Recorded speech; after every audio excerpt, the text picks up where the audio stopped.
Someone recently asked me to talk about spiritual humility. The first misunderstanding about spiritual humility is that it's not a competitive sport.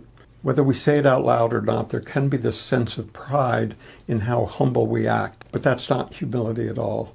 Intentional humility is a game only ego plays.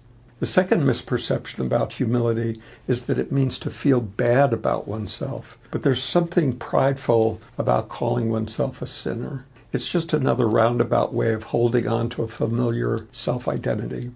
Even though the body-mind is an appearance within the field of awareness that we are, it isn't necessary to belittle it as a method to disidentify with it. After all, the body-mind is still a manifestation of the one source and therefore not other than the one source. And whether enlightenment is present or not, we still get to live through the same conditioned body-mind form.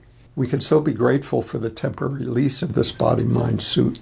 True humility arises from a deep understanding of what this spiritual journey is really about. When we wake up to our true nature, we realize that what we were seeking was there all along. We may miss it for a long time because we harbored a belief that I am seeking a new, improved version of me. But then we wake up.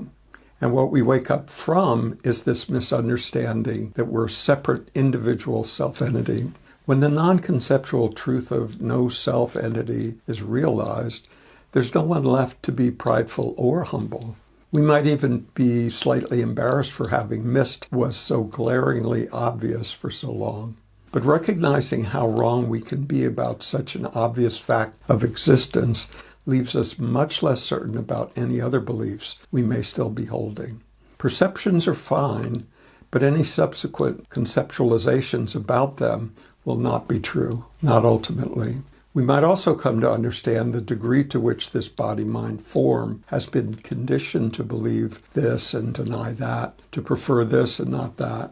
If that conditioning was taken on in innocence, which it was, if it is functional, it's not to your credit. And other conditioning that's not functional is also not your fault. Therefore, there's no basis for feeling prideful about successes or judgmental about your so-called failures. Humility is not something that we can do or purposefully become. Who would be doing it and for what purpose? True humility arises from the knowing there will always be more to learn. Self-conscious humility and pride are two sides of the same coin. See the falseness in both, and an authenticity will emerge. That authenticity will have the flavor of true humility.